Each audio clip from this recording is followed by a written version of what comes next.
येसुधम्मो सनन्तनो।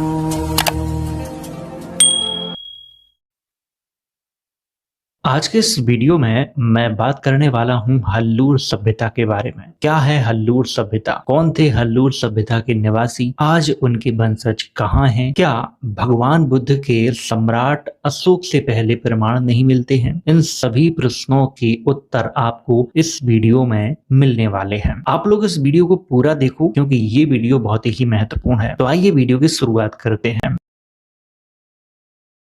Video की शुरुआत यहां से करेंगे। सबसे पहले ऐतिहासिक स्रोतों की बात करेंगे। ऐतिहासिक स्रोतों में सामने आपके दो किताबें हैं। इन किताबों से मैंने जानकारी ली है। अगर आप इन किताबों को पढ़ना चाहते हैं तो आप इन किताबों को मंगवा के पढ़ सकते हैं।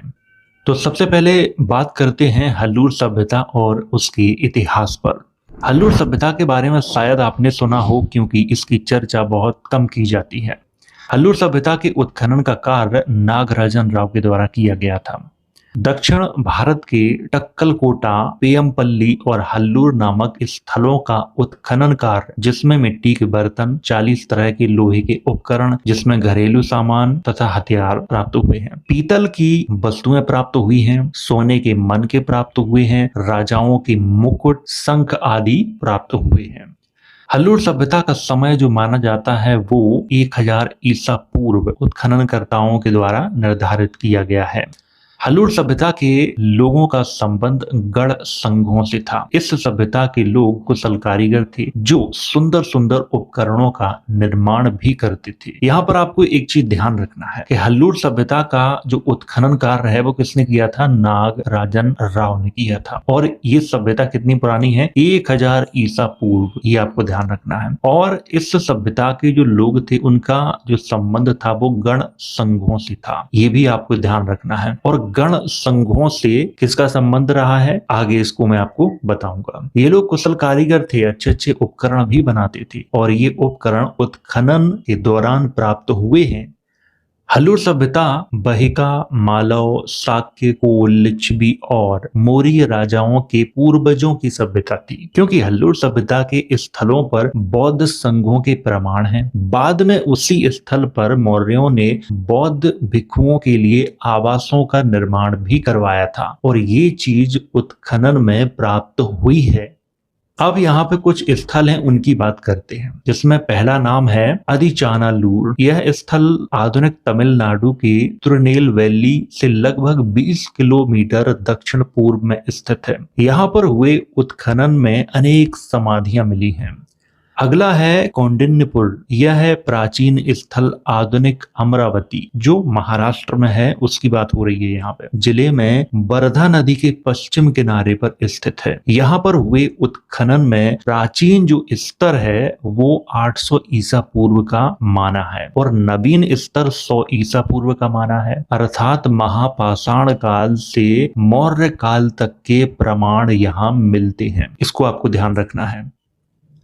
माहुर झरी। यह स्थल आधुनिक नागपुर से 15 किलोमीटर दक्षिण में स्थित है। यहाँ पर हुए उत्खनन से 350 से भी ज्यादा समाधियां मिली हैं, जिसमें अभी तक केवल 15 समाधियों पर ही उत्खनन कार्य हुआ है, बाकी पे तो हुआ ही नहीं है। बहुत सोचने वाली बात है। पुरातत्व विभाग अपना काम इतने धीरे से करता है जिसकी कोई सीमा नहीं, और खास तौर से वहां पे धीरे से जरूर करेगा जहां पे गैर हिंदू सभ्यता के प्रमाण हों। अमरावती। यह स्थल आधुनिक आंध्र प्रदेश के गुंटूर जिले में है। यहाँ से एक समाधि प्राप्त हुई है जो 400 ईसा पूर्व की है। यह स्थल एक बौद्ध सभ्यता का प्रमुख स्थल माना जाता है। इसके बारे में आप लोगों ने इतिहास में भी पढ़ा होगा। अब यहाँ पे एक प्रश्न खड़ा होता है, जो लोग ये कहते हैं कि सम्राट अशोक से पहले बुद्ध के कोई प्रमाण नहीं मिलते हैं, तो अमरावती का नाम तो आपने सुना ही होगा। वहां पे जो समाधियां मिली हैं वो 400 450 ईसा पूर्व की हैं। अभी इस विषय पे मैं आगे बात करूंगा, तब आपको समझाऊंगा। वैशाली के स्तूप का जो समय है वो 700 से 6ठी शताब्दी ईसा पूर्व माना जाता है। वैशाली तो आप जानते हो बिहार में है। इस स्तूप की जो चर्चा है वो दीघ निकाय में की गई है। कुछ आगे भी मैं बात करूंगा इस विषय पे। अब इस महास्तूप के बारे में बात करते हैं। इसको शायद है आप लोगों ने देखा हो, शायद है इसका नाम आप लोगों ने सुना हो, लेकिन कुछ लोग ऐसे हैं जिन्होंने इसके बारे में अच्छे से पढ़ा भी होगा। ये कहाँ पे है? ये है पौनी में। ये बहुत बड़ा स्तूप है। पौनी के बारे में जो लोग महाराष्ट्र से हैं वो लोग अच्छे से जानते होंगे। इसकी बहुत कम चर्चा की जाती है। तो अब इस महास्तूप के बारे में आपको मैं जानकारी देता हूँ। यह महास्तूप आधुनिक महाराष्ट्र के भंडारा जिले के पौनी शहर में स्थित है। पौनी एक प्राचीन बौद्ध स्थल है जहां पर एक विशाल स्तूप मौजूद था, जिसका समय माना जाता है 700 ईसा पूर्व से 500 ईसा पूर्व के मध्य में माना गया है, यानी बुद्ध के समकालीन माना गया है। पौनी का महास्तूप भगवान बुद्ध के समकालीन ही माना जाता है, जिसके प्रमाण आज भी पौनी में देखे जा सकते हैं। पौनी के महास्तूप की खुदाई में काले, लाल और स्लेटी रंग के मृत भांड प्राप्त हुए हैं, जो उज्जैन, हस्तिनापुर, अहिछत्र, कौशाम्बी और वैशाली से प्राप्त हुए मृत भांडों से मेल खाते हैं। पौनी में ही चंडकापुर टेकरी महास्तूप की जमीनी सतह पर मिट्टी के बर्तन तथा मानवीय अवशेष भी प्राप्त हुए हैं, जो किसी प्रसिद्ध बौद्ध भिक्षु के हैं। इस स्थल से प्राप्त हुए लेखों में किसी भी राजा के नाम का उल्लेख नहीं किया गया है, जो इस बात का प्रमाण है कि यह स्थल बौद्ध संघ के लिए आरक्षित था। पौनी में हुए उत्खनन से प्रमाणित होता है कि यह स्थल भिक्षु संघ के लिए प्रसिद्ध था, क्योंकि यहाँ पर दूर दूर से भिक्षु शिक्षा प्राप्ति के लिए आते थे। मौर्य वंश के राजा चंद्रगुप्त मौर्य ने अपने शासनकाल के दौरान पौनी में भिक्षु संघ के लिए एक लकड़ी का महल बनवाया था और उस महल के चारों ओर दीवार भी बनवाई थी। इसके भी प्रमाण मिलते हैं। पौनी में रहने वाले भिक्षु संघ को नाग लोगों का संघ बताया जाता है। किसका संघ बताया जाता है? नाग लोगों का, यानी नागवंशियों का, जो भूमि पूजक भी थे। जिस समय हमारे देश में महापाषाणिक समाधियों का विकास हो रहा था, उस समय बौद्ध संस्कृति अपने चरम सीमा पर थी, जिसके प्रमाण पौनी में देखे जा सकते हैं। इस स्थल पर सम्राट अशोक के शासनकाल में भी निर्माण कार्य करवाया गया था और इसका प्रमाण पौनी में हुए उत्खननों से चलता है। पौनी में हुए उत्खनन से महास्तूप के समय का पता चलता है, जो 7वीं से 5वीं शताब्दी ईसा पूर्व के मध्य माना गया है, जिससे यह बात प्रमाणित होती है कि भगवान बुद्ध से पहले भी भारत में बौद्ध संस्कृति का प्रचलन था। जो लोग ऐसा मानते हैं कि राजा अशोक से पहले भगवान बुद्ध के साक्ष्य नहीं मिलते हैं, उनके लिए पौनी का महास्तूप एक जीता जागता प्रमाण है।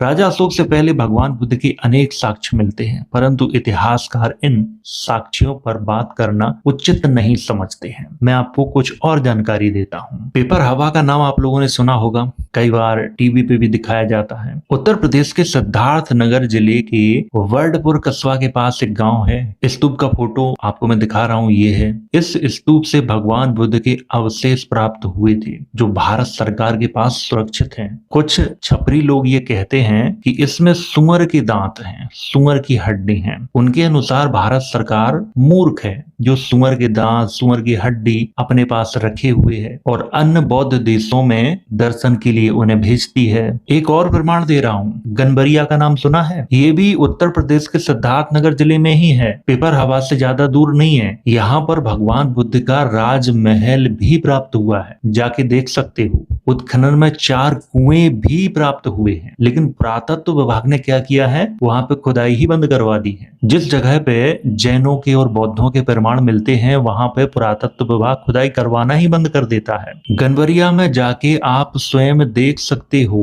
भगवान बुद्ध से पहले के स्तर वहां पे मिले हुए हैं। गनबरिया में उत्खनन के दौरान जो सबसे प्राचीन स्तर प्राप्त हुआ है, वो भगवान बुद्ध से पहले का है। दूसरा जो स्तर है वो भगवान बुद्ध के समकालीन है। इससे ये बात भी प्रमाणित होती है कि भगवान बुद्ध से पहले भी बौद्ध संस्कृति का अस्तित्व था। एक और प्रमाण देता हूँ, 2 प्रमाण हो गए, एक प्रमाण और देता हूँ। उत्तर प्रदेश के गोरखपुर जिले में ब्रह्मापुर ब्लॉक है, वहां पे एक स्तूप प्राप्त हुआ था, जिसका प्राचीन नाम था अंगार स्तूप। पिपली वन के मौर्यों ने जिसका निर्माण करवाया था। आज उस पिपली वन के स्तूप पे क्या बना है? एक शिव मंदिर बना है उसी स्तूप पे। और ये शिव मंदिर कब बनवाया गया था? 13वीं शताब्दी में बनवाया गया था। आज भी अगर आप वहां जाओगे और उत्खनन कार्य करोगे तो इसके प्रमाण वहां पे आपको मिल जाएंगे। वो स्तूप भी भगवान बुद्ध के समय का ही है। भगवान बुद्ध के समय में स्तूप अगर मिल रहे हैं तो इस बात का प्रमाण है कि भगवान बुद्ध थे,